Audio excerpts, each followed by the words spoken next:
When I was 12, my mom had just started trusting me enough to leave me home alone some nights. So this must have happened when I was around 12 or 13. We lived in a small, peaceful, and generally safe town. Quiet streets, wide yards, friendly neighbors, and a cute little town center full of shops and restaurants. The kind of place where you could walk alone at night without ever feeling the need to look over your shoulder. It was a safe feeling place, which is why my parents didn't worry about leaving me alone at that age. Today, I still live in the same house with my family. The night I'm talking about was a weekend. My parents were leaving me home alone. When we were younger, my sister and I would usually stay with our grandparents.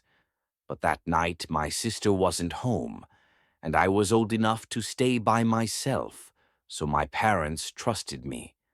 They'd had us at a young age, so they were still active, went out with friends on weekends, socialized, enjoyed themselves. They left me money to order pizza for dinner. For 12 to 13-year-old me, it was the perfect night.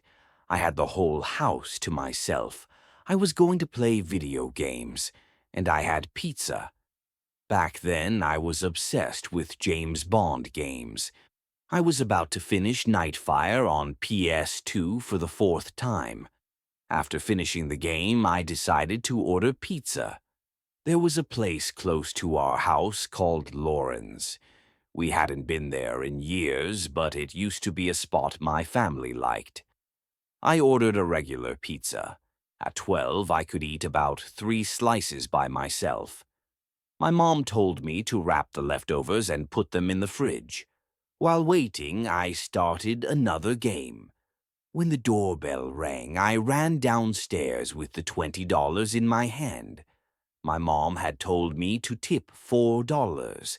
The shop was only 3 blocks away, so it was a decent tip. The man at the door looked to be in his 30s, but he looked a bit unkempt. He had a long, messy beard, glasses, and a black cap. I handed him the 20 and asked for change. While handing me the pizza and counting the money, he looked up, then looked past me into the house and asked, "Are you home alone?" It was the kind of question that sent chills through me, and one I did not expect. My parents always warned me to be careful with strangers. I said, "My family will be back soon." Looking back, it was a foolish answer. I could have just said no, but it was obvious he had already figured it out. No cars, a kid answering the door. It was clear. I took my change and shut the door. I ate about 3 slices, wrapped the leftovers in plastic, and put them in the fridge. Then I went upstairs and played Agent Under Fire. I never liked it as much as Nightfire, but it was still good. Hours passed. It was probably around 11 when the doorbell rang again. Naturally, I assumed it was my parents and ran downstairs. I called through the door, "Mom? Dad?" But the voice that answered wasn't theirs. "Hey, I need help." He said he needed to use a phone. "Who are you?" I asked. He repeated that he just needed a phone. I was too afraid to even look through the window. Something felt horribly wrong. It would be a very bad idea to open the door. So I went back upstairs. As I climbed the stairs, the man pounded on the door and yelled, "Wait, please, I need help." That meant he had seen me. He was watching me through the small glass pane at the top of the door. When I looked back, I could see the silhouette of his head even in the dark. I couldn't see his eyes, but I felt him looking at me. I ran upstairs and into my parents' room. The only landline upstairs was in their room. I dialed my mom immediately. I didn't know my dad's number by heart. She picked up and she'd probably had a few drinks. But the moment I said there was someone at the door, her voice changed.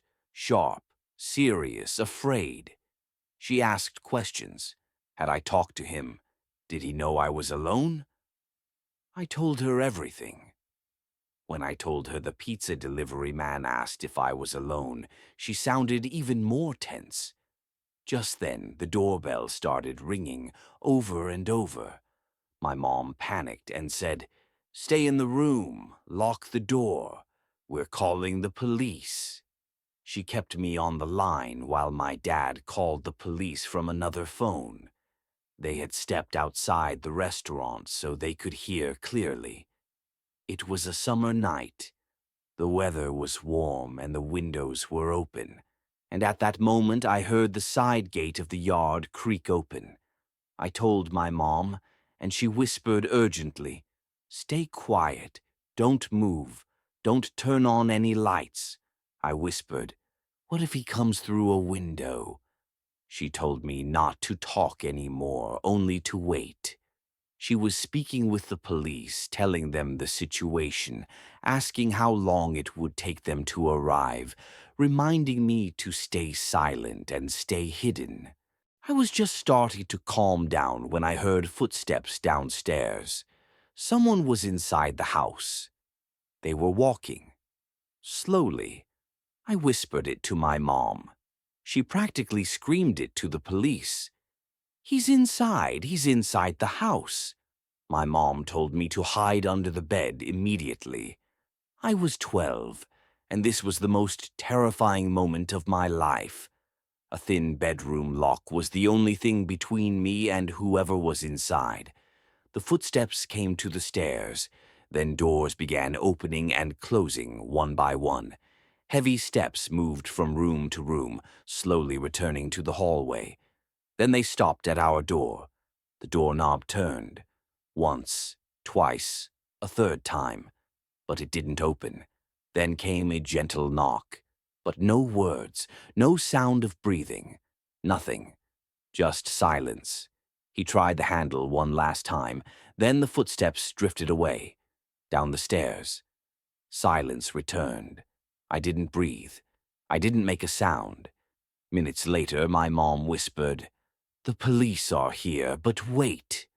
I expected the door to break down, but instead I heard heavy boots and someone shouting my name, followed by, "Police." 2 officers came upstairs, 2 stayed below. They hadn't needed to break the front door. It was unlocked. The sliding back door was wide open. A window, too. That was how he had gotten in. I told the police everything. I said I suspected the pizza delivery man. My parents were still on the phone. When they got home, 2 officers were still there. A report was made, the pizza place was noted, and they said they would investigate.